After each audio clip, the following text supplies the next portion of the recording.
तौर पे सवाल है कि बिहार में जहाँ इतनी परेशानी है, लोगों की समझ से समाज की चेतना दब गई है, मर गई है, उसमें चुनाव कैसे जीता जाएगा। कई लोगों को लगता है कि भैया प्रशांत किशोर तो चुनावी रणनीतिकार हैं, वहां तक तो ठीक है, लेकिन बिहार में जीतने की स्थिति कैसे बना पाएंगे। आपकी समझ में थोड़ा सा फेर है। हम जो काम पिछले 10 बरस करते थे, जिसका लोहा आप मान रहे हैं, हम नहीं कह रहे कि मानिए, लेकिन लोग ऐसा समझते हैं कि जिसको हम सलाह देंगे, जिसको मदद करेंगे, वो आदमी चुनाव जीत जाएगा। हम अपने दिमाग से वही काम कर रहे हैं। पहले हम सलाह और मदद नेताओं की, दलों की करते थे। दल को जाकर हम क्या बताते थे कि भाई किस तरह से अपने संगठन को और बेहतर तरीके से व्यवस्थित करो, किस तरीके से जनता से संवाद स्थापित करो, कौन सा मुद्दा उठाओ, कैसे चुनाव लड़ो तो तुम चुनाव जीत जाओगे। तो वही काम अभी भी कर रहे हैं। जनता को जाकर बता रहे हैं कि कैसे तुम आपस में हम लोग मिलकर नया दल बना सकते हैं, कैसे सब लोग मिलकर उसको चला सकते हैं, कौन से मुद्दे आगे लेकर चलेंगे तो जो पहले से दल है उनको हराया जा सकता है। तो हमारी काम में कोई फर्क नहीं है। काम हम वही कर रहे हैं जो पहले कर रहे थे, और सिर्फ फर्क इतना है कि अब दल और नेता के लिए नहीं कर रहे हैं, समाज के लिए कर रहे हैं। इसलिए कर रहे हैं कि हमारी अपनी जो 15-20 बरस की समझ है, पहले 10 बरस संयुक्त राष्ट्र संघ में हमने काम किया है, और फिर 10 बरस जो चुनावी रणनीतिकार प्रबंधन वगैरह आप लोग कहते हैं, 20 बरस का मेरा अनुभव ये बताता है कि कोई भी चुनाव जीतकर आप बिहार में परिवर्तन नहीं ला सकते हैं। आगे क्या होगा वो छोड़िए। 2015 में तो हम खुद चुनाव यहाँ जीत गए थे। लालू नीतीश महागठबंधन चुनाव जीत गया था। कौन किसको टिकट मिलेगा, कौन मंत्री बनेगा, वो सब निर्णय में हमारी भागीदारी थी। 7 निश्चय का एक कार्यक्रम भी हमने बनवाया। उसको लागू करने के लिए बिहार में बिहार विकास मिशन की स्थापना भी कराई, लेकिन उसका कोई असर अभी हम बिहार में नहीं देख रहे हैं। तो कहीं ना कहीं हमारी जो समझ है पिछले 20 बरस की, जब तक समाज के स्तर पर प्रयास नहीं किया जाएगा तो सिर्फ चुनाव जीतने से कोई फर्क होने वाला नहीं है। मोदी जी जीत गए हैं, प्रधानमंत्री बन गए, तो उससे बिहार में क्या फर्क हुआ? कोई फर्क नहीं पड़ा। ईमानदारी से अगर आप दिल पर हाथ रख के बोलिएगा, यहाँ मोदी जी के बहुत भक्त लोग बैठे हैं, आप दिल पर हाथ रख के पूछिएगा तो बिहार में मोदी के प्रधानमंत्री बनने से कोई फर्क नहीं पड़ा। उससे पहले लालू जी भी यहाँ रहे, सामाजिक न्याय की उन्होंने बात की, उनके भी 15 साल के शासन में कोई फर्क नहीं पड़ा। उससे पहले कांग्रेस भी यहाँ रही है 40 बरस, उससे भी फर्क नहीं पड़ा। जब तक यहाँ के समाज के स्तर पर प्रयास नहीं होगा, तब तक अगर कोई प्रशांत किशोर भी जीत कर आ जाएंगे तो उससे फर्क नहीं पड़ने वाला। इसीलिए ये प्रयास समाज के स्तर पर किया जा रहा है। और हम लोग का ज्यादातर समय, जितने आप प्रबुद्ध लोग हैं, वो इस पर जाता है कि बिहार को किसने बर्बाद किया। कोई खड़ा होकर बता रहे थे अभी शाहिद जी की कर्पूरी जी से खराब हुआ कि लालू जी से खराब हुआ। हमको लगता है ये बेमानी विवाद है। हम अपनी सभाओं में रोज कहते हैं कि आप ये मान लीजिए कि जितने नेताओं ने बिहार में शासन किया है, उन्होंने जो काम किया या करने का दावा कर रहा है, सबको सही मान लीजिए। काहे के लिए बेकार विवाद करते हैं कि लालू ने खराब किया कि नीतीश ने खराब किया। हम लोग ये मान ले कि कांग्रेस ने 40-45 बरस बिहार में बड़ा अच्छा काम किया। ये भी मान लीजिए कि 15 बरस लालू जी के राज में सामाजिक तौर पर पिछड़े और गरीब लोगों को आवाज मिली। ये मानने में कोई गुरेज नहीं करना चाहिए आपको, हमको। जो लोग बिहार की राजनीति को जमीन से समझते हैं, उसको ये मानने में दिक्कत नहीं होनी चाहिए कि लालू जी के राज में कम से कम शुरुआती सालों में जरूर गरीब और जो पिछड़ा था उसको आवाज मिली। ये अलग बात है कि उनके आगे के साल में जंगल राज आ गया, लेकिन लालू जी भी आज दावा क्या करते हैं वो ये नहीं कहते हैं कि हम बिहार को अमेरिका बना दिए। लालू जी यही कहते हैं कि हम गरीब को, वंचित को आवाज दिए। मान लीजिए दिए आवाज। नीतीश कुमार क्या किए? कह रहे हम सड़क बिजली बना दिए। ठीक है भैया, मान लीजिए। अगर सबके काम को सही मान लिया जाए, सबके दावे को भी सही मान लिया जाए, तो भी इस बात से तो कोई इनकार ही नहीं कर सकता है कि देश का सबसे गरीब, सबसे पिछड़ा, सबसे ज्यादा अशिक्षित, सबसे ज्यादा भूखमरी और बेरोजगारी वाला राज्य बिहार है। इस बात से तो कोई इनकार नहीं कर सकता है। तो काहे बहस कर रहे हैं झूठ मूठ का कि मोदी बिगाड़े कि लालू बिगाड़े? हम तो कह रहे हैं कि अगर सब ने काम किया तो भी हम लोग सबसे बदहाल हैं। तो जिसको थोड़ी बहुत भी समझ है, उसको ये समझ आ रहा है कि भैया जिस रास्ते पर हम लोग चल रहे हैं पिछले 50-60 साल से, उस रास्ते से चलकर तो बिहार का कल्याण नहीं होना है। तो रास्ता बदलना पड़ेगा। और हमें लगता है कि वो रास्ता समाज से होकर जाता है, दल से होकर नहीं जाता है। इसीलिए ये प्रयास कर रहे हैं। हम लोगों पर मामूली दबाव नहीं है। जहां पर जा रहे लोग कह रहे भैया तुरंत दल बनाइए, बिना दल बनाए बिना चुनाव जीते नहीं होगा। कितना दिन पैदल चलिएगा? जहां दरभंगा में यात्रा खत्म हुई, आदमी सोचता भैया जल्दी बताइए कौन चुनाव लड़ना है। ये चुनाव लड़ने का अभियान नहीं है। चुनाव लड़ना हमारी प्राथमिकता नहीं है। चुनाव लड़ना पड़ेगा, सरकार बनाने के लिए वो प्रयास करना पड़ेगा। आपकी चिंता है कि चुनाव लड़ना जीतना कैसे होगा बिहार में। हम आपको बता रहे हो हमारी चिंता नहीं है। चुनाव लड़ना 6 महीने का काम है। आप देखिएगा इसी बिहार में जलजला कर देंगे 6 महीने जब चुनाव लड़ने का काम। आदमी कह रहा है भैया किसका वोट काटेंगे? एनडीए का काटेंगे कि महागठबंधन का काटेंगे? लाइए हम लिख के दे देते, दोनों को काट के साफ कर। कोई नहीं मतलब। ये अहंकार से नहीं बोल रहे, इसलिए नहीं कि हमको कोई अहंकार है।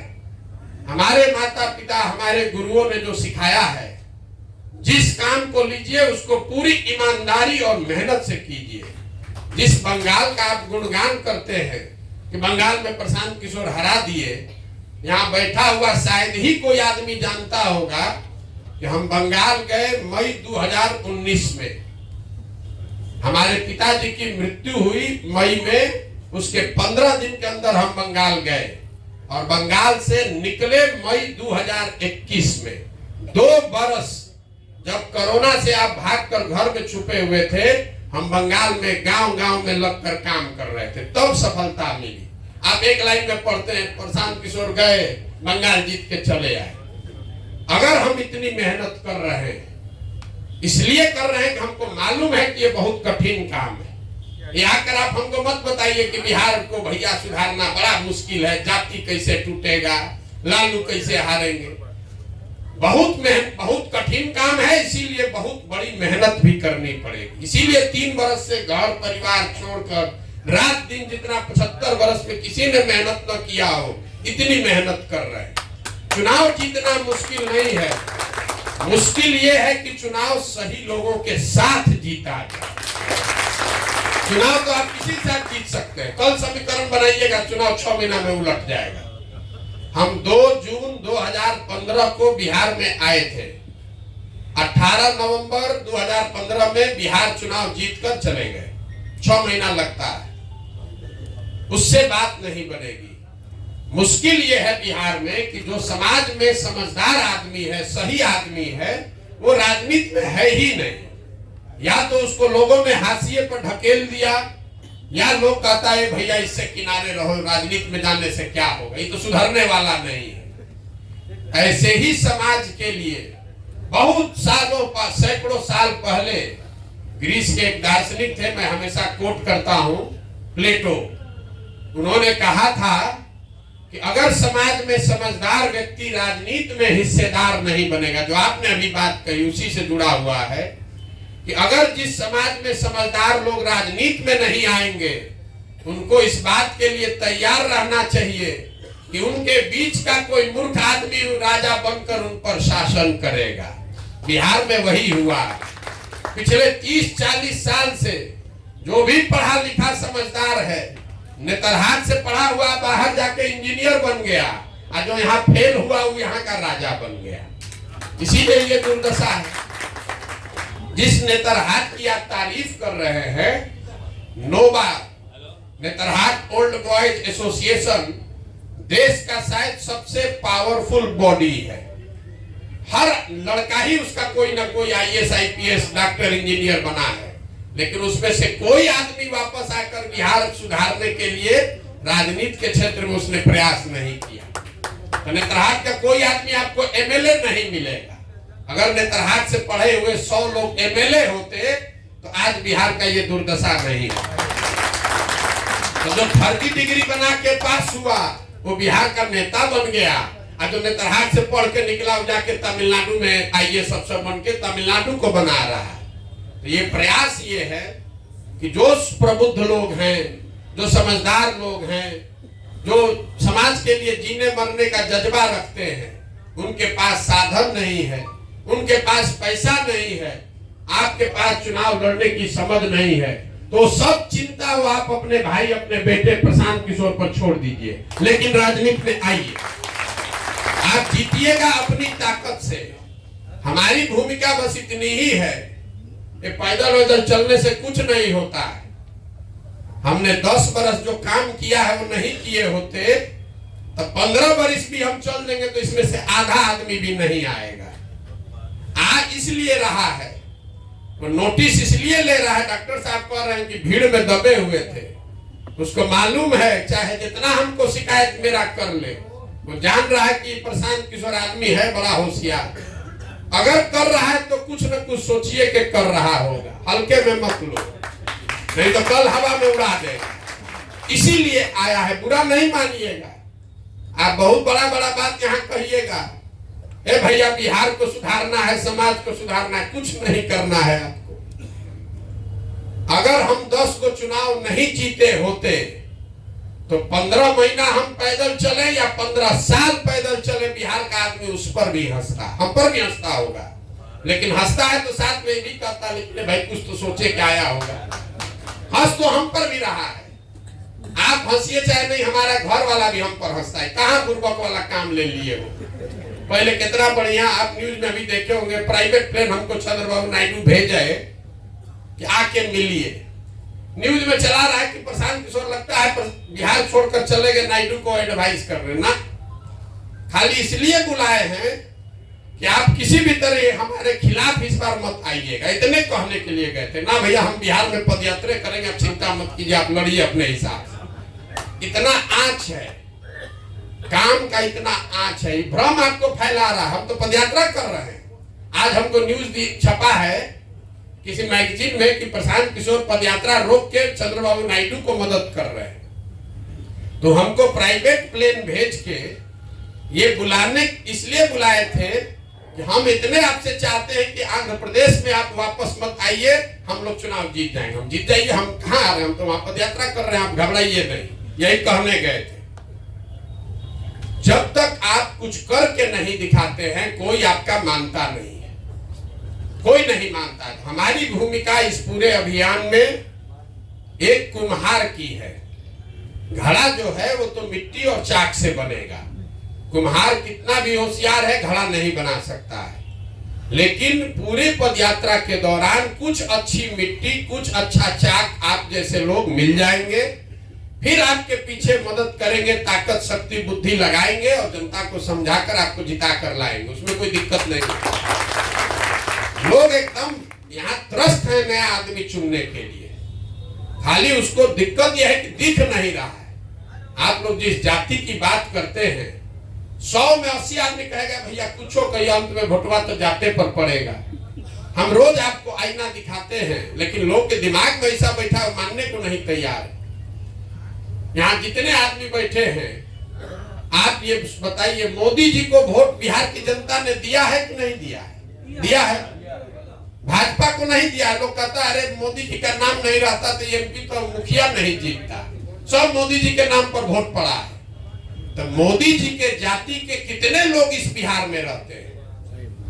एक भी उनके जाति का आदमी बिहार में नहीं रहता है। तो अगर हर आदमी जाते पर वोट दे रहा है तो मोदी जी को वोट कौन दे रहा है? लेकिन हम कहेंगे तो कहेंगे ना ना, तो धर्म को देता है, जात पर नहीं ना दे रहा है, धर्म को नहीं दे रहा है। ये भ्रम मत पालिए कि हर आदमी जाते पर वोट दे रहा है। अगर आप पीतल और सोना दो चीज समाज में रखिएगा तो किसी भी जाति का हो सोना ही उठाएगा, पीतल कोई नहीं उठाएगा। अब जिम्मेवारी आप पर हम पर है कि जो विकल्प हम लोग जनता के सामने रखना चाहते हैं वो खरा सोना हो, तब न कोई चुनेगा। कहाँ किसी ने प्रयास किया है कि जनता ने उसको नहीं चुना है? हम लोग बिहार की जनता को बेकारे ना गाली दे रहे हैं। अरे भाई, हमने आपने प्रयास कहाँ किया कि जनता ने आपको नहीं चुना? प्रयास हमको करने दीजिए, सब लोग आप लोग लगिए। हमारी अपनी समझ है कि यहाँ बिहार की जनता के चेतना पर धूल पड़ गया है, वो चेतना मरी नहीं है। जो डॉक्टर साहब ने कहा वो ठीक बात बताया। यहाँ के लोगों की समझ और समझदारी में कोई दिक्कत नहीं है। बिहार में, यूपी में लोगों को और कुछ आए चाहे नहीं, हम देश भर के लोगों के साथ काम करके अनुभव के आधार पर बता रहे हैं। यहाँ के लोगों की सामाजिक राजनीतिक समझ बहुत अच्छी है। यहाँ के आदमी को धंधा पानी नहीं आता है, पढ़ाई लिखाई में हम लोग बंगाल जैसे नहीं, तमिलनाडु जैसे नहीं है, धंधा पानी में गुजराती महाराष्ट्रियन जैसे नहीं है। लेकिन यूपी बिहार के लोगों को राजनीति की खूब समझ है। हमारी बात पर भरोसा नहीं है, किसी गांव में जाइए, आप अपने कॉलेजों में देखते होंगे, 4 आदमी को बैठाइए, केरल से लेके कश्मीर तक आपको राजनीति समझा देगा। हम आपको बता रहे हैं, पैदल चले, एक जगह हमको एक यादव जी मिले बूढ़े, हमसे फिलिस्तीन और इजराइल का राजनीति पूरा बता रहे थे, एकदम फटा हुआ कपड़ा में। बोले भैया, लोकसभा में मोदी को वोट देना है, यहाँ पर बिहार में नया व्यवस्था बनना चाहिए, लेकिन आपका राय लेना चाहते हैं गाजा वाला में जो हो रहा है इस पर क्या करना है। हमारा मुंह खुला रह गया।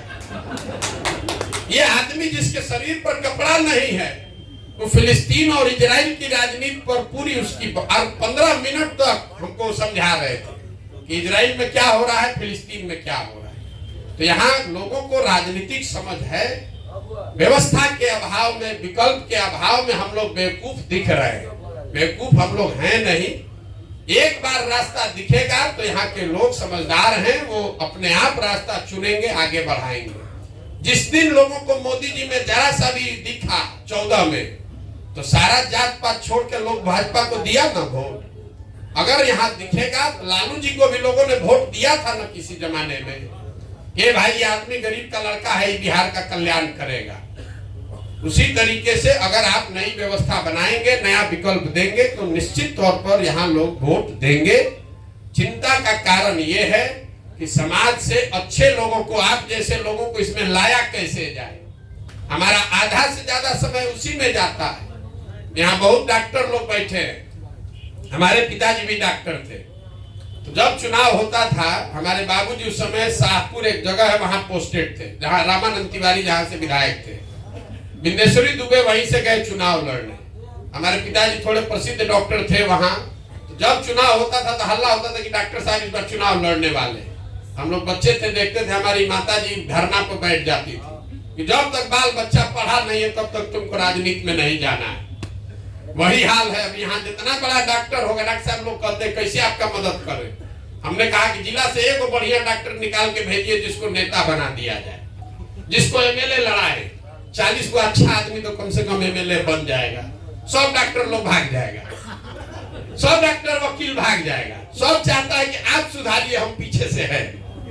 कोई सामने आना नहीं चाहता है। वकील साहब के हम घर गए थे, 1 घंटा ये लोग सवाल जवाब किया, हमको आशीर्वाद दे रहे हैं, हमको शुभकामना दे रहे हैं, लेकिन ये नहीं कहे कि अच्छा भैया चलिए हम कल से खड़ा होते हैं। हम नहीं होंगे, हमारा ये साथी खड़ा होगा। देखिए हौस रहेगा खड़ा। आपसे मदद यही चाहिए कि आपकी नजर में अगर समाज में कोई सही आदमी है, उसको हमसे जोड़िए, उसको बताइए। कभी जीवन में आपको कोई मिला हो कि अगर भैया ये आदमी एमएलए बन जाता, विधायक बन जाता तो अच्छा करता, उसको भेजिए हमारे पास, अब मौका है, चलो। प्रशांत किशोर अपने खर्चा पर, अपनी व्यवस्था से तुमको लड़ाएंगे। वो आए तो सही। बहुत ज्यादा मेहनत लगता है। जितना चलने में मेहनत नहीं उतना ही होशियार आदमी को समझाने में मानता ही नहीं। सब सुनेगा, सब बात कहेगा, फिर कहेगा ये भैया पत्नी तैयार नहीं हो रही। रोज का ये घटना है, रोज 2-4 गो से मिलते हैं, 2 घंटा सवाल। गरीब आदमी तो कह देता है ना भैया एकदम ठीक है, आप जैसे कहिएगा वैसे चलेंगे। जो एक सो कॉल्ड प्रबुद्ध आदमी है उसको समझाना बड़ा मुश्किल है।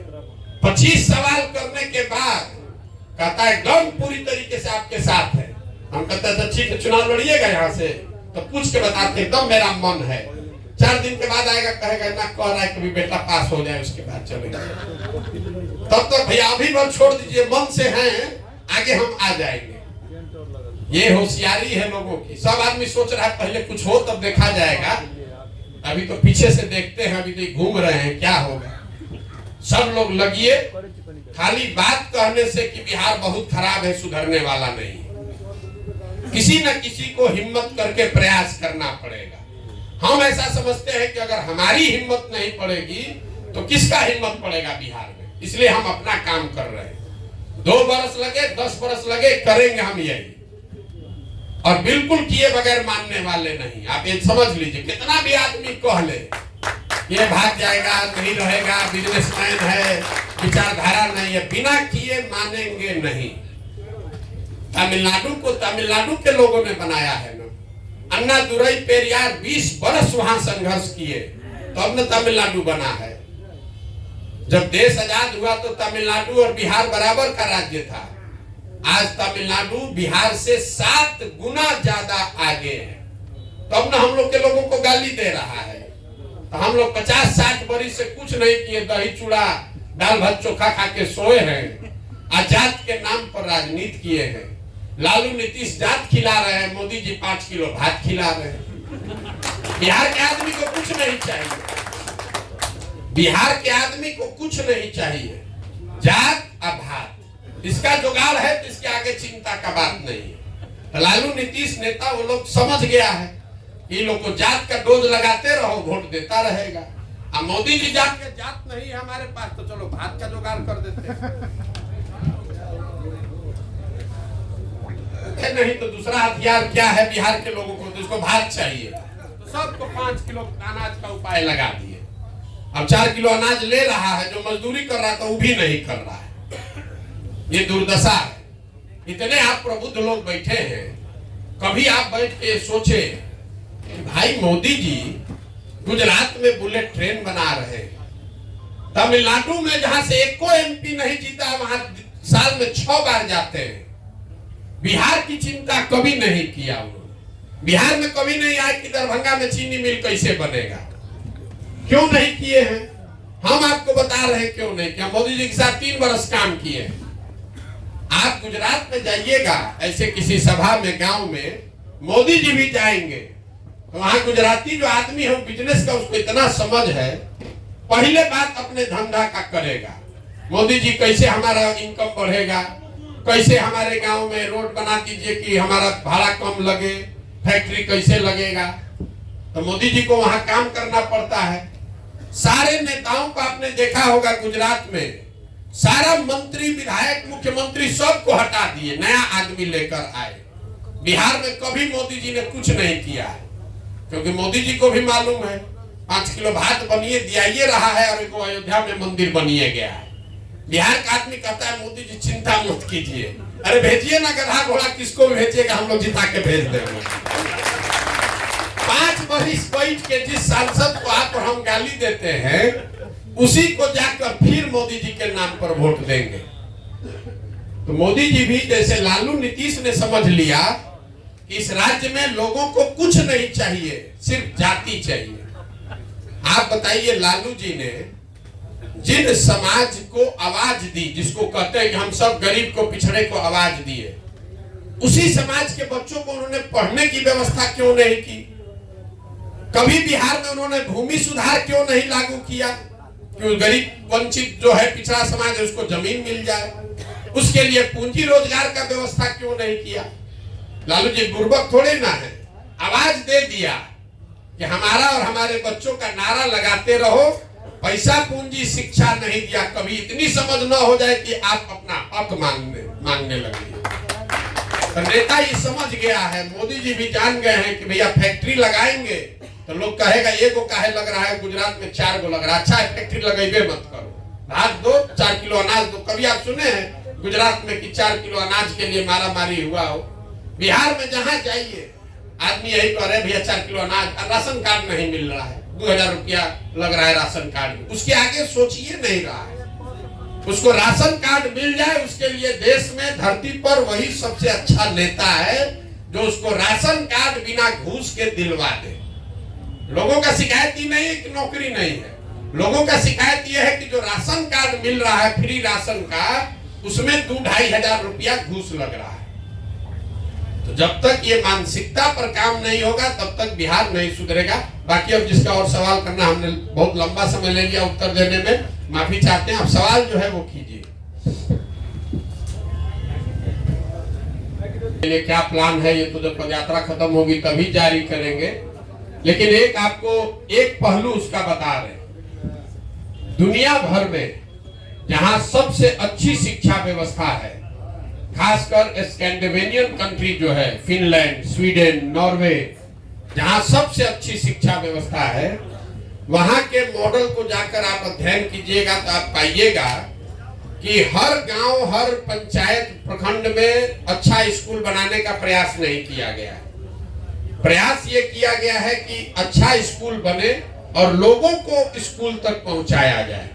तो बिहार में हम लोग का जो मॉडल है, हम लोग की सोच है कि हर गांव में स्कूल बनाने के बजाय, जो बात एक थोड़ा सा शाही साहब बता रहे थे, अगर हर प्रखंड में एक नेतरहाट के समक्ष आपको विद्यालय बनाना है तो उसका खर्चा करीब करीब बिहार में अभी आएगा 15,000 करोड़ हर साल का, जो कि संभव है। आप ऐसे मुंह कर रहे हैं, बिहार के शिक्षा बजट अभी है 40,000 करोड़। तो सोच ये है कि हर प्रखंड में हर साल कम से कम एक अच्छा स्कूल नेतरहाट के स्तर का बनाया जाए, ताकि 5 वर्ष में एक प्रखंड में 5 विश्व स्तरीय विद्यालय बने। और जो मैपिंग अभी हो रही है, कोई प्रखंड बिहार में ऐसा नहीं है जहां 5 सही जगह पर अगर विद्यालय बना दिया जाए तो 15 मिनट से ज्यादा किसी के बच्चे को अपने घर से स्कूल पहुंचने में नहीं लगेगा। तो पूरे प्रखंड में जो 25 विद्यालय चल रहा है उसको सबको बंद करके 5 अच्छे विद्यालय बनाए जाए और लोगों को स्कूल बस की सुविधा दी जाए ताकि लोग अपने बच्चों को स्कूल में भेजें। ये मॉडल है जो बड़ी शिक्षा का विजन है। उसका एक पहलू ये है, आप जैसे दिल्ली बॉम्बे में रहते हैं तो आपका बच्चा स्कूल कैसे जाता है? स्कूल बस से जाता है। 15 मिनट, 20 मिनट, आधा घंटा वहां स्कूल में गया, पढ़ के वापस आया। वो ज्यादा बेहतर व्यवस्था है, बजाय इसके कि हर गांव में वो विद्यालय के नाम पर आपने भवन बना दिया। जहां भवन बनाया वहां टीचर नहीं है, जहां टीचर है वहां भवन नहीं है, जहां दोनों है वहां पढ़ने की सुविधा नहीं है। कई लोगों को लगता है यहाँ की भैया खिचड़ी बट रहा है, इसलिए आपने भी कहा कि खिचड़ी बट रहा है इसलिए पढ़ाई नहीं हो रहा। आप हमको ये बताइए, 8वें क्लास के ऊपर किसी विद्यालय में तो खिचड़ी नहीं बट रहा है, वहां पर पढ़ाई क्यों नहीं हो रहा है? कुछ आदमी कहता है कि नियोजित शिक्षक सब खराब है इसलिए पढ़ाई नहीं हो रहा है। तो फिर आप हमको ये बता दीजिए कि भैया पटना साइंस कॉलेज में पढ़ाई क्यों नहीं हो रहा? पटना कॉलेज में, दरभंगा सीएम साइंस कॉलेज में पढ़ाई क्यों नहीं हो रहा? वहां तो नियोजित शिक्षक नहीं है। अगर इस समस्या को आपको समझना है तो उसको गहराई से समझिए। पिछले 30-40 सालों में समाज और सरकार दोनों की प्राथमिकता में शिक्षा है ही नहीं। समाज में भी लोग कह रहा है, सरकार को बेकार गाली दे रहे हैं। गांव देहात में भी लोग कहते हैं भैया पढ़बो करेगा तो क्या करेगा, इसको नौकरी तो मिलना नहीं है, मजदूरी कराएं। लोग भी विद्यालय में यही देख रहे हैं कि वहां खिचड़ी मिल जाए, साइकिल मिल जाए, पोशाक मिल जाए। तो समाज और सरकार दोनों की प्राथमिकता में शिक्षा नहीं है। यही कारण है कि विद्यालयों की छवि खिचड़ी बांटने की है और कॉलेज की छवि डिग्री बांटने की है।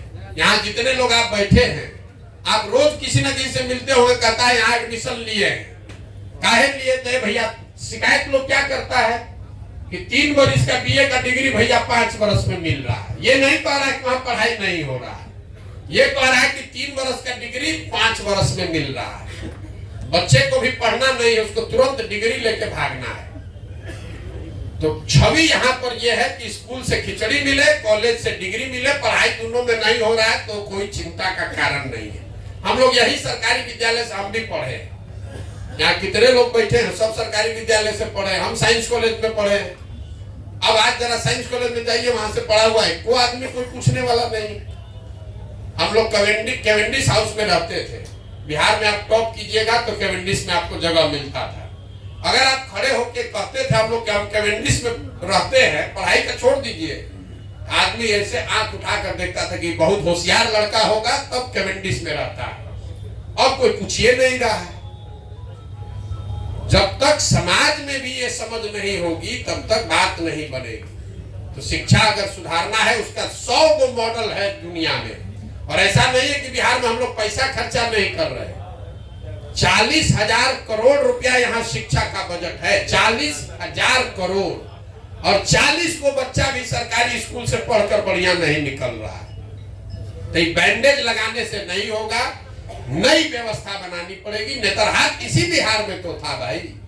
अगर हम लोग एक नेतरहाट बना सकते हैं, एक सेमलतुल्ला बना सकते हैं, तो 50 भी बना सकते हैं, 200 भी। एक दिन में नहीं बनेगा। लेकिन अभी की जो व्यवस्था है, इसमें हर साल दुनिया भर के विशेषज्ञ बता रहे हैं कि हर साल 500 ऐसा विद्यालय बनाया जा सकता है। 5 वर्ष कीजिएगा, हर प्रखंड में 5 को बन जाएगा विद्यालय। जरा अंदाजा लगाइए कि अगर हर प्रखंड में 5 नेतरहाट के स्तर के विद्यालय हो तो पूरे 10, 12, 15 वर्ष में तो बिहार का पूरा स्वरूप ही बदल जाएगा। ये सोच है।